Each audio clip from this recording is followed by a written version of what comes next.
नाज़रीन, हुकूमत की मुश्किलात जो हैं उसका जिक्र हम पिछली दफ़ा भी कर रहे थे, लेकिन सूरत हाल ये है कि मुश्किलात में इजाफा ही फ़िलहाल नज़र आ रहा है, कोई कमी नज़र नहीं आ रही। ख़ास तौर पर एक बड़ा चैलेंज जो हुकूमत के लिए इस वक्त बन चुका है वो एक जानिब तो महंगाई का है ही, लेकिन दूसरी जानिब अमन व अमान की सूरत हाल को बरकरार रखना, उसे कंट्रोल में रखना, रियासत की रिट को बहाल रखना, ये भी एक बड़ा चैलेंज इस वक्त हुकूमत के सामने बनकर खड़ा हो गया है, बल्कि एक बहरान सा बन गया है। नाज़रीन, आप जानते हैं कि इस वक्त कलअदम तहरीक लब्बैक जो है वो सड़कों पर है और उनके जो लोग हैं वो एहतजाज कर रहे हैं। मार्च उनका जानिब इस्लामाबाद जारी है, लेकिन उसको रोकने की एक कोशिश भी चल रही है। इस दौरान हुकूमत की स्ट्रैटेजी कुछ कंफ्यूज्ड भी दिखाई दे रही है। कभी ये कहा जाता है कि बातचीत से मसला हल करने की कोशिश की जा रही है, और कभी ये कहा जा रहा है कि जनाब हम रियासत की रेट को हर सूरत बज़ोर ताकत भी बहाल करेंगे, क्योंकि किसी को भी अमन व अमान हाथ में लेने का इजाज़त नहीं दी जा सकती, ये परवाना नहीं दिया जा सकता। तो अब इस सारी सूरत हाल में आखिर होगा क्या? इस सिलसिले में आज कौमी सलामती कमेटी का एक अहम इजलास भी हुआ और जिसमें मुख्तलिफ उमूर पर इस हवाले से भी गुफ्तगू की गई और इसके साथ साथ कोशिश की गई कि फ़ैसला किया जा सके कि आखिर इस मसले को कैसे हल करना है। इसमें जो एक इम्पॉर्टेंट बात थी वो ये कि मुज़ाकरात का रास्ता खुला रखने के हवाले से इशारा दिया गया है, फ़ैसला किया गया है कि जी मुज़ाकरात का जो दरवाज़ा है वो खुला रखा जाएगा। तो क्या वाकई ये मामला हुकूमत के लिए अब सेटल हो जाएगा या मज़ीद बिगड़ सकता है? इसमें हुकूमत की स्ट्रैटेजी क्या होनी चाहिए, कैसे इस मामले को टैकल किया जाना चाहिए और अभी तक क्या कुछ हुआ, इसके हवाले से गुफ्तगू करेंगे। सबसे पहले आप सबको मैं खुशामदीद कहती हूँ।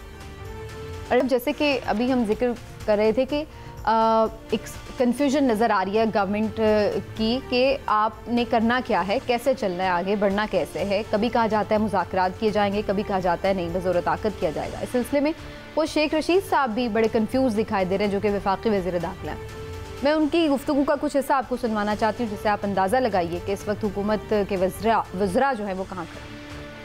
हमने उनको बैन नहीं किया हुआ और इलेक्शन वो लड़ रहे हैं, हर जगह अपने निशान पे लड़ रहे हैं। कालअदम हमने किया हुआ है, इसलिए लिखा जाता है।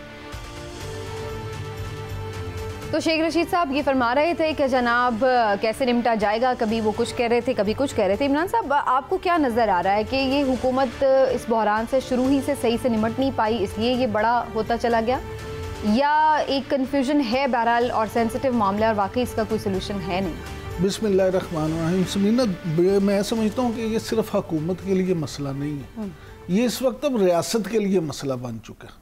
कौमी सलामती कमेटी का जो आज इजलास हुआ है और ज़राए से जो चीज़ें सामने आई हैं, जो खबरें वहाँ से सामने आई हैं, उसमें ये सारी चीज़ें आज काफ़ी डिटेल में डिस्कस हुई हैं।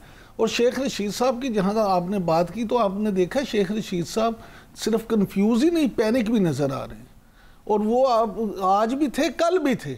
अगर आप कल की, अच्छा, जो आपने उनकी पैनिक की जिक्र किया है उसका भी एक हमारे पास सबूत मौजूद है, वो भी देख लेते हैं कि जी किस तरीके से वो कंफ्यूज हैं या पैनिक सिचुएशन में। व्हाट्सएप और वेबसाइट का जिक्र किया है, वहां से पैगाम इनको आ रहे हैं। शहर शहर उनके यार छोटा सवाल करो यार, तुम ऐसे लाइव 10 फिर मैं भी व्हाट्सएप सीख लूंगा। अगर आप इस तरह ये ना कहें कि आप लोगों के ख्वाहिशों को लाइव प्रोग्राम पे खबरें बनाएं, भी ये जर्नलिस्ट, मुझे समझ है आप सवाल वो करें। मैं 4 दफा वजीर इत्तलात भी रहा हूँ, 15 दफा मेरी वजारत है। सवाल वो करें, खुदा के लिए अपनी जिम्मेदारी बस चलें। लेकिन आप किसी के मामलात को इस तरह लाइव पेश करेंगे तो मैं भी ट्विटर सीख लूंगा। अनलाइक शेख रशीद उलझे हुए लग रहे हैं। आप देखें ना, अब शेख रशीद साहब माशाल्लाह एक तरफ तो बड़ा वो इसमें प्राइड ले रहे हैं कि 15 बार मैं वज़ीर रह चुका हूँ। मुझे ये बताएं कि फिर आपने शेख साहब 15 दफ़ा वज़ीर बन के सीखा क्या है?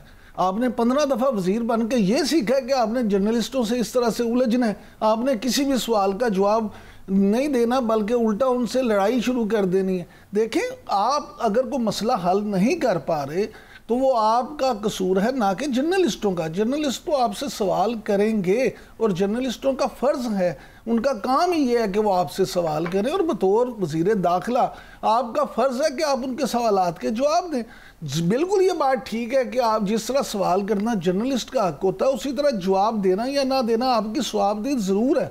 लेकिन ये मतलब नहीं है कि आप हर सवाल को इसी तरह से उलझाव का शिकार कर दें। शेख रशीद साहब मुझे ये कह रहे थे आज, मुझे इसमें कोई शक नहीं है कि शेख रशीद साहब एक तो वज़ीर दाखिला होने की वजह से परेशान है कि उन पे डायरेक्टली ये जिम्मेदारी आयद होती है ये सारे मामलात की, अमन व अमान की।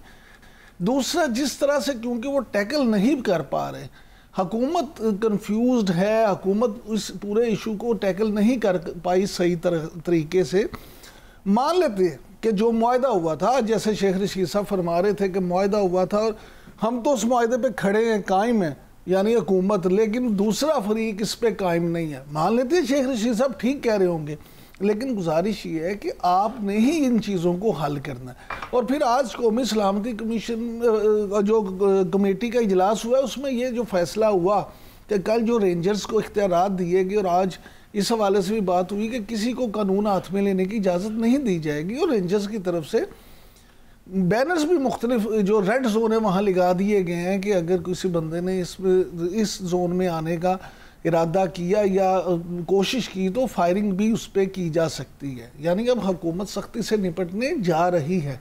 मैं समझता हूँ कि स्टेट विद इन स्टेट की किसी को भी इजाज़त किसी तौर भी नहीं होनी चाहिए। अगर हुकूमत इसको प्रॉपरली शुरू से हैंडल कर लेती सही तरीके से तो शायद आज ये मामला ना होता। दूसरा, आपने ढंग टपाऊ पॉलिसी करके अगर फैसले करने और आपने ये सोचना है कि अभी ये मामला हल हो जाए फिर देखा जाएगी, तो फिर उसके नताइज इसी तरह की होंगे। बिल्कुल ठीक है, ये बड़ी इंपॉर्टेंट आपने बात की और हिलाली साहब का भी मैं इस पर कॉमेंट लूंगी। लेकिन इनिशियली हिलाली साहब, आपको क्या लग रहा है, हुकूमत की गलती है कि ये बार बार उनसे एग्रीमेंट कर लेती है, फिर पूरे नहीं करती, फिर उसके बाद वो दोबारा सड़कों पे आते हैं, फिर उन्हें कोई नया आसरा दे के फिर भेज दिया जाता है?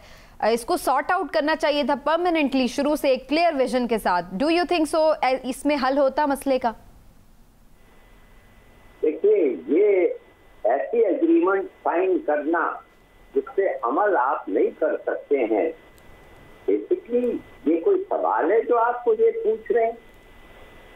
इन्होंने वो एग्रीमेंट साइन किया जो ये अमल नहीं कर सकते। आप एक सफीर को नहीं निकाल सकते, और अगर आप निकालेंगे उनको तो तैयार हो जाए, आपका GST प्लस स्टेटस जाएगा, मिलियंस ऑफ डॉलर्स आपके एक्सपोर्ट से खत्म हो जाएंगे, 1 लाख नौकरियां शायद पाकिस्तान में चले, जल्द से जल्द आप ब्लैक लिस्ट पे आ जाएंगे। अगर आपके पास इतनी हिम्मत है तो कर लें, मगर अगर आपके पास नहीं है तो मत ऐसी से अमल ऐसी उम्मीद ना दिलाए लोगों को। ये जो लोग हैं इनको तो किसी चीज का परवाह ही नहीं है। आपको परवाह होना चाहिए, इसलिए कि आप एक रियासत के लीडर है। अब आपको मैं एक और चीज बताता हूँ, बात करिए, आपको कब से पता था कि ECL का लिंक दुश्मन मुल्क से? कब से पता था? जुलाई से। बकौल आपके क्या किया आपने? कितने लोगों को पकड़ा, कितने लोगों को अरेस्ट किया, क्या बैन किया पार्टी को? क्या अगर आप ये सब चीजें ना तय किया हो, इसीलिए 4 लोग मारे गए और 70 लोग शहीद हुए और 70 लोग जख्मी हो गए, इनकी कौन जिम्मेवारी लेगा? आपका जब फर्ज था तो आप दुश्मन के एजेंट देखते हैं, आपका फर्ज है कि इसके खिलाफ एक्शन लें। जुलाई में नहीं लिया, अगस्त में नहीं लिया, सितंबर में नहीं लिया, अक्टूबर में आप आके ऐसे वक्त पे ये न्यूज निकलता है जब आपको पॉलिटिकली फायदा होता है। ठीक, तो क्या आप ये ऐसे बातें, ऐसी चीजें आप पॉलिटिकल एडवांटेज के लिए करेंगे, सिर्फ के मुल्क के बेहतरी के लिए, मुल्क को बचाने के लिए? लेकिन इसमें पॉलिटिकल एडवांटेज कैसे है हिलाली साहब? मुझे तो लग रहा है कि सियासी तौर पर गवर्नमेंट के लिए ये नुकसानदेह बात है ना कि लोग एहतजाज कर रहे हैं, कारोबारी जिंदगी मुतासिर हो रहा है, तो ऑब्वियसली इनके लिए तो परेशानी की बात है। इनको क्या एडवांटेज है इससे? इसलिए कि इनको जुलाई में जो एक्शन लेना था उनको जुलाई में नहीं लेना पड़ा, अगस्त में नहीं लेना पड़ा। आप नहीं समझती हैं कि अगर बगैर एक्शन लिए हुए मामला चल रहा है तो हम क्यों जाके एक्शन लेके ये करें? राइट, सही। और दूसरी बात, यानी उसे डिले करने में उनको पॉलिटिकल एडवांटेज था। Right, I got your point. और मगर उसका नतीजा, कंक्लूजन उसका देखें, ठीक। ये सब चीज आपको क्या बताता है? ये सब चीज आपको सिर्फ ये बताता है कि जब तक आप 42,000 मदरसा और मस्जिद, 40,000 मदरसे और मस्जिद पे आप कंट्रोल नहीं कर पाएंगे, कोई प्रोग्रेस नहीं होगी आपके मुल्क में। कोई मुसलमान मुल्क आज कोई मुसलमान मुल्क प्रोग्रेस नहीं कर रहा है जिसके मस्जिद और मदरसे स्टेट के कंट्रोल में ना हो। ठीक है, सही है। एक बता दें मुझे। सही है हिलाल साहब, मैं इस पॉइंट पे आती हूँ दोबारा भी कि इसके लॉन्ग टर्म किस तरह से इसको काउंटर करना चाहिए। लेकिन इमरान साहब, क्या आपको लगता है कि ये जो हिलाली साहब की बात है कि ये पॉलिटिकल एडवांटेज के लिए उसे डिले किया गया, या जब तक वो बहरान सर पे बिल्कुल आ नहीं जाता कि लोग बाहर ना निकल आएँ तब तक आंखें बंद करके रहने वाली पॉलिसी है कि मतलब जब आप बात कर सकते हैं, जब अगर आपने बात करनी है तो उस वक्त बात कर लें, अगर आपने एक्शन लेना है तो उस वक्त एक्शन ले लें? अच्छा सबीना, मैं समझता हूँ कि हुकूमत तो कंफ्यूज है इस सारे मामले में, इस पर तो कोई दूसरी राय नहीं है। लेकिन ये मसला इतना सेंसिटिव है, इतना अहम मसला है कि मैं समझता हूँ कि इस पर तमाम सियासी जमातों को एक जगह पे बैठ के, जिस तरह मिसाक जमहूरियत की, मिसाक मीशत की बात करते हैं, उसी तरह बैठ के ये तय करना चाहिए कि क्या इस मुल्क खुदादाद पाकिस्तान में किसी भी जमात को इस तरह से धरना देने की, लॉन्ग मार्च करने की खुली छूट होनी चाहिए, या अगर मुस्लिम लीग के दौर में हो तो वो जायज़ है, पीटीआई के दौर में हो तो वो नाजायज़ है, या पीटीआई ये सोचे कि अगर इसकी हुकूमत में होगा तो मुस्लिम लीग सोचे हमने इसका फ़ायदा उठाना है। ये सारी चीज़ें आपको ज़ातियात से और पार्टीज़म से निकल के इस मुल्क के लिए, इस रियासत के लिए सोचना होंगी।